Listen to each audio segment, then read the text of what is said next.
গাছে টাটকা লাউ দিয়ে শোল মাছ দিয়ে কুমড়ো বড়ি রান্না করলাম। আসসালামু আলাইকুম, সবাই কেমন আছেন? চলে আসলাম আবার একটি নতুন ভিডিও নিয়ে। আশা করছি ভিডিওটি ভালো লাগবে এবং কে কোথা থেকে ভিডিওটি দেখছেন অবশ্যই কমেন্টস বক্সে জানিয়ে যাবেন।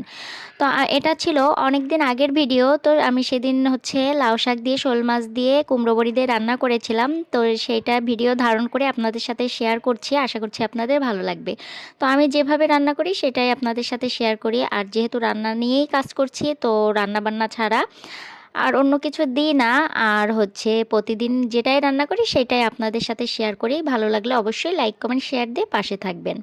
তো এখানে প্রথমেই পেঁয়াজের পরিমাণটা একটু বেশি দেওয়া হয়। তো পেঁয়াজটাকে একটু লালচে ভাব করে ভেজে তারপরে এখানে আমি রসুন বাটা দিয়েছি, কাঁচামরিচ দিয়েছি এবং স্বাদ মতো লবণ, হলুদ, ধনিয়া এবং ঝালের গুঁড়ো দিয়ে মশলাটাকে কষিয়ে তারপরে ধুয়ে রাখা শোল মাছগুলোকে দিয়ে আমি মাছটাকে কিন্তু কষিয়ে উঠিয়ে নিচ্ছি।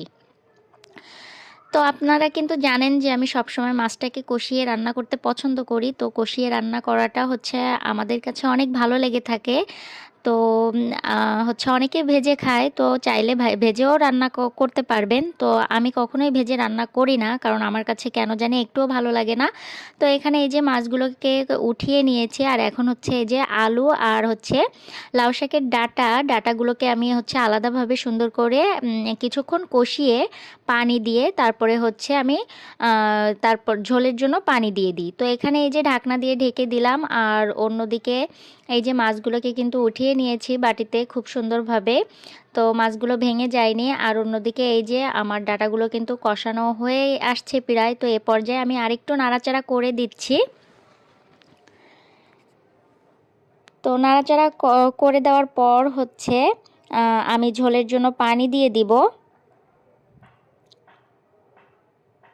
তো এই দেখুন প্রায় কিন্তু পানিটা শুকিয়ে আসছে আর তেলটাও উপরে উঠে আসছিল। তো এ পর্যায়ে আমি পরিমাণ মতো আমার ঝোলের জন্য পানিটা দিয়ে দিলাম। আর যখন বলক উঠে আসবে তখন ধুয়ে রাখা আমি লাউ পাতাগুলো দিয়ে দিব। আর এই রান্নাটা কিন্তু আমার শাশুড়ি মার থেকে আমি শিখেছি। তো আলহামদুলিল্লাহ উনি রান্না করলে আরও বেশি মজা হয়ে থাকে আমার থেকেও। তো এই যে প্রায় শাকগুলো পানির সাথে মিশে গিয়েছে। তো এই পর্যায়ে এই যে কুমড়ো বড়ি কিন্তু আগে থেকে আমি ভেজে রেখেছিলাম। তো কুমড়ো বড়িগুলোকে আমি দিয়ে দিলাম। দেওয়ার পরে এখনই আমি মাছগুলোকেও দিয়ে দিব। দিয়ে ঢাকনা দিয়ে ঢেকে আমি রান্নাটা করে নিব। তো এই দেখুন আমার রান্নাটা কিন্তু কমপ্লিট হয়ে আসছে। তো কেমন হয়েছে সবাই জানাবেন। তো আজকের মতো এখানেই বিদায় নিচ্ছি। তো আল্লাহ হাফেজ। আর অন্যদিকে 3 মিনিট হচ্ছিল না।